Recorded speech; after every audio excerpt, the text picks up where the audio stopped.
Welcome to the Dev Diary for patch 2.2. I'm Jane Chen, and I want to give you a peek into the stuff coming to Wild Rift over the next couple of months. Today, we're going to be covering brand new champions, some amazing skins, and an update on choosing your position in-game, and even newer ways to play Wild Rift. So stick around.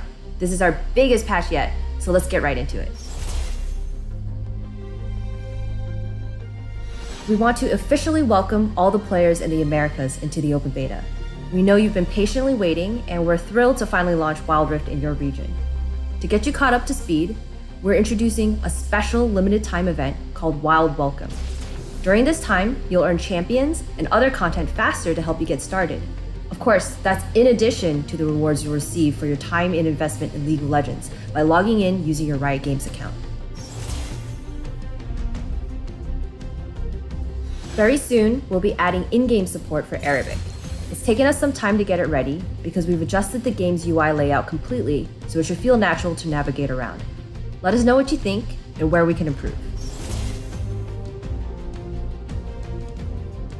One of the things we've heard a lot from you is that Wild Rift has a lot of humanoid champs, not as many monstrous types. So let's take a peek into the cave and find out who's coming next.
What happens when two of League's deadliest champions clash in the most dangerous of games? We'll find out in our next major event, Masters of the Hunt, launching next month. The event will throw you into the ancient rivalry between Kha'Zix and Rengar to determine who is predator and who is prey.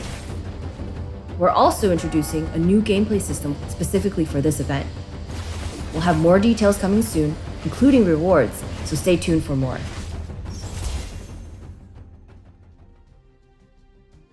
As we said earlier this year, we're looking to flesh out Wild Rift's item pool.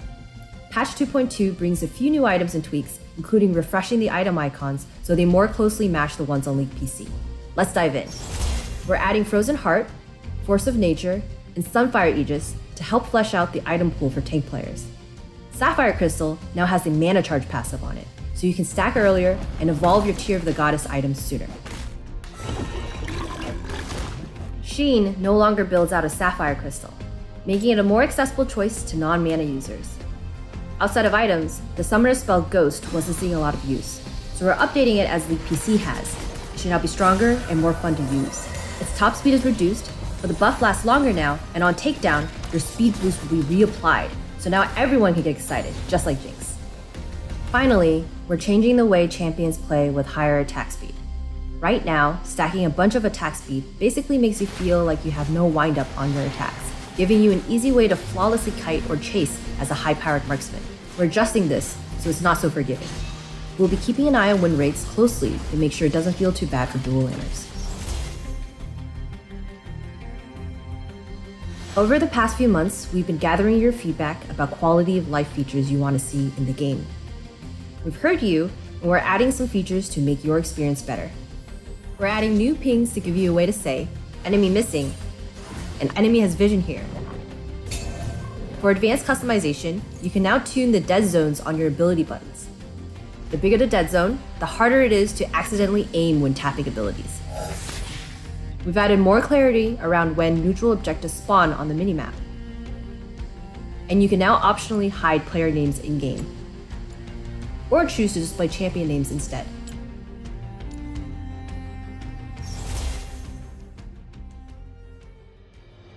Many of you have asked for a way to have more control over the position you play in-game. We're going to be running a short test for a feature we're calling position preference. Choose which playstyle you're most interested in, and the matchmaker will try to assign you one of your preferred positions in the lobby. If you don't want to pick manually, we'll look back at your recent history and base it off that instead. We're only running this for a few days to collect data on how well it's working, so you'll find a separate queue in the rank tab. For anyone who wants to help us test, none of your matches, ratings, or event progress will carry over from this queue, so give it a try. We'll keep iterating on the system, and if it's going well, we'll be adding it to ranked at a later date. One quick note, this test won't be available in the Americas yet, as the game will still be too new, but we'll be sure to keep you all updated if that changes. This patch introduces the premier first to Wild Rift skin line called Stargazer. The Stargazers are godlike archivists who can see and influence fate by studying the stars. Joining the roster are Camille, Twisted Fate, and Soraka. And we'll be running a small in-game event to celebrate the launch. And of course, we won't leave you without another quick look at some other skins coming soon.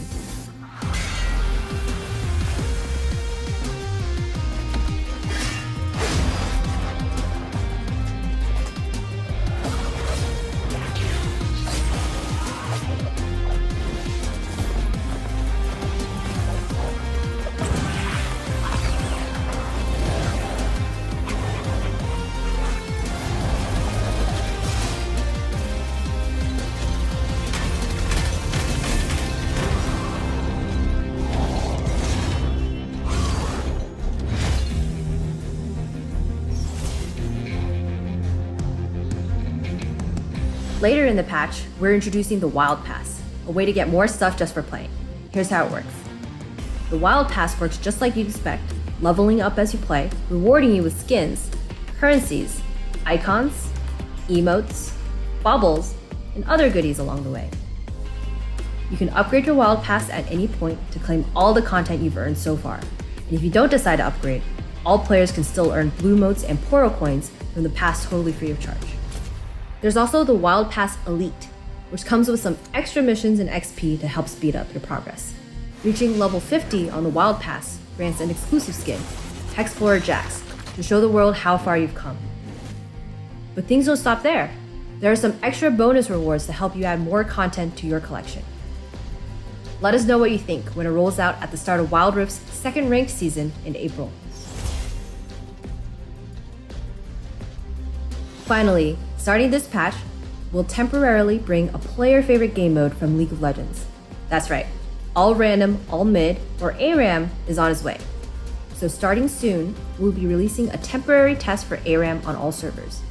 For those of you unfamiliar with ARAM, it's a shorter, faster-paced game mode set on the Howling Abyss, a bridge atop a bottomless crevasse where warriors once fought to defend the rest of the Freljord from an ancient enemy.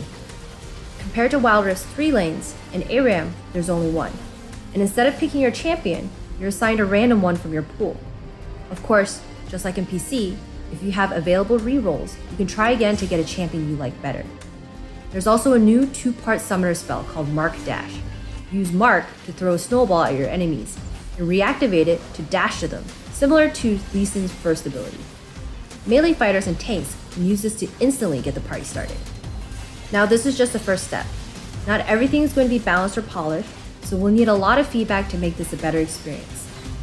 Also, in this first iteration, we're releasing without support for some features like ARAM-specific loadouts so that we can get your feedback on the gameplay sooner. We've got a ton more information on ARAM and our approach to new modes in the blog post we just released. And that's it for this Dev Diary. Let us know what else you want to see. Enjoy patch 2.2.